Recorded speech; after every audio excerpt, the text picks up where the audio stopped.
महाविकास आघाडीच्या उमेदवारांचा काळ्या फिती लावून प्रचार। सांगली, मिरज आणि कुपवाड महापालिका निवडणुकीच्या पार्श्वभूमीवर प्रभाग क्रमांक 13 मधील प्रचाराला सध्या प्रचंड वेग आला आहे। या प्रभागात भाजप, महाविकास आघाडी आणि शिवसेना यांच्यात तिरंगी लढत पाहायला मिळत आहे। दरम्यान महाविकास आघाडीच्या काही कार्यकर्त्यांवर सत्ताधारी पक्षाच्या कार्यकर्त्यांकडून दबाव टाकण्यात येत असल्याचा आरोप करण्यात येत आहे। या निषेधार्थ आज महाविकास आघाडीचे उमेदवार अभिजित कोळी, दीपाली पाटील आणि अश्विनी कदम तसेच त्यांच्या कार्यकर्त्यांनी काळ्या फिती लावून प्रचार केला।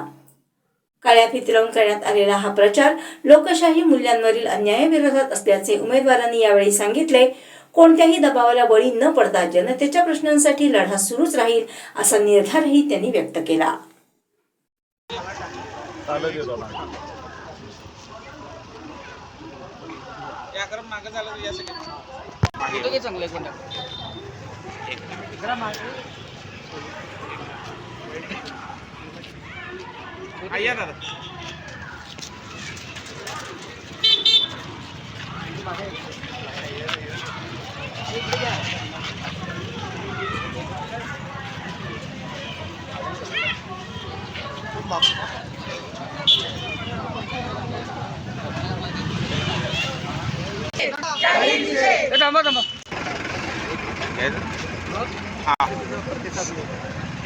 एक 8 दिवस झाले आम्ही लोकांच्या घरभेटी, लोकांचे आशीर्वाद घेण्यासाठी महाविकास आघाडीचं पॅनेल जात आहे। लोकांच्या प्रतिक्रिया विरोधकांच्या बाबतीत तीव्र आहेत, कारण गेली 7 वर्ष झालं सांगलीवाडीत कोणतीही कामं झालेली नाही आहेत। त्यामुळे लोक आम्हाला भरभरून प्रतिसाद देत आहेत आणि निश्चितच सांगलीवाडीतील जनता, प्रभाग क्रमांक 13 मधील जनता यावेळेला सत्ता परिवर्तन करेल असा आम्हाला विश्वास आहे।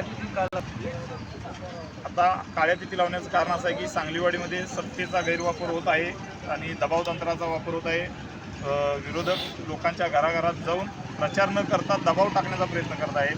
स्टेटस ठेवण्यावरून असेल, प्रचारात आमच्याकडून फिरण्यावर असेल, तर लोकांच्यावर दडपशाही चालू आहे मोठ्या पद्धतीनं आणि त्याचा निषेध म्हणून आम्ही काळ्या फिती लावले आहेत। लोक असल्या दडपशाहीला भीक घालणार नाहीत। येणाऱ्या 15 तारखेला लोक उत्स्फूर्त मतदान करून विरोधकांना त्याचं उत्तर मतपेटीतून देतील असा आम्हाला ठाम विश्वास आहे। प्रचारात पथनाट्य असतील किंवा त्या लोकांना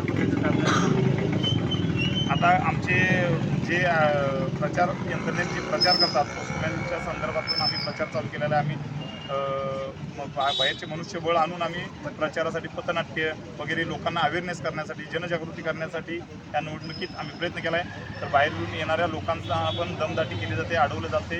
या सांगलीवाडीमध्ये दडपशाहीचं राजकारण चालू झाले, कारण विकासावर बोलण्यासाठी विकासाचा कोणताही त्यांच्याकडे मुद्दा नाही। त्यामुळे दमदाटीची भाषा सांगलीवाडीत मोठ्या पद्धतीने चालू झाली आणि जनता याला कुठल्याही पद्धतीने भीक घालणार नाही।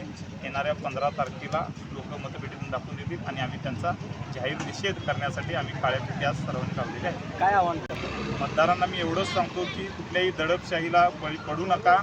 हे इलेक्शन आहे, हे कुठल्या नेत्याच्या हातात नाही, तर लोकांनी जनतेने हातात घेतलेलं आहे।